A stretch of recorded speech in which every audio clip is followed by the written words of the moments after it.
সবাইকে শুভ নববর্ষ। আপনারা যারা বাসায় বসে আছেন তারা খুবই মিস করছেন। আমরা খুবই আনন্দ করছি, নতুন বছরকে আমরা অনেক সুন্দর করে স্বাগত জানাচ্ছি, আপনারা দেখতেই পাচ্ছেন।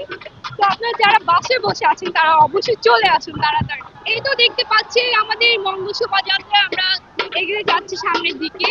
এই আমরা যাত্রা শেষ করে আমরা রমনার বটমূলে যাব, ইলিশ পান্তা খাবো, অনেক এনজয় করবো। আজকে আমাদের অনেক প্রোগ্রাম রয়েছে। এটা বাঙালিদের জন্য সবচেয়ে বড় একটি উৎসব, আর এটা আমরা অনেক বড় করে উদযাপন করে থাকি। শুভ নববর্ষ 1433।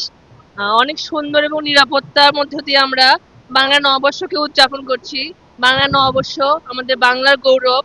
সকল অপশক্তিকে পদদলিত করে, সকল কুমন্ত্রণাকে অপদলিত করে আমরা বাংলা নববর্ষকে উদযাপন করছি। একই পরিচয়, অসাম্প্রদায়িকতার বাংলাদেশে আমরা সবাই বাঙালি।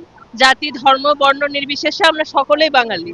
এবার নববর্ষের মূল প্রতিপাদ্য বিষয় নববর্ষের ঐকতান এবং গণতন্ত্রের পুনরুদ্ধার। আমরা সকলে বাঙালি, বাংলাকে আমরা হৃদয়ে ধারণ করি এবং বাঙালি সংস্কৃতিকে আমরা আজকে প্রচার করছি।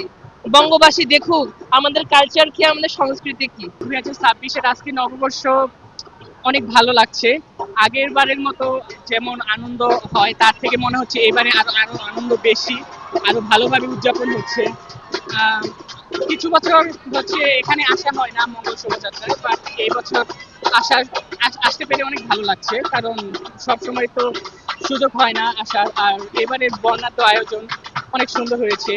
এই চারুকলা অনুষদের এই মঙ্গল শোভাযাত্রা খুবই সুন্দর হয়েছে। তাদের সকলকে অসংখ্য ধন্যবাদ যারা এই সুন্দর করে আয়োজন করেছে।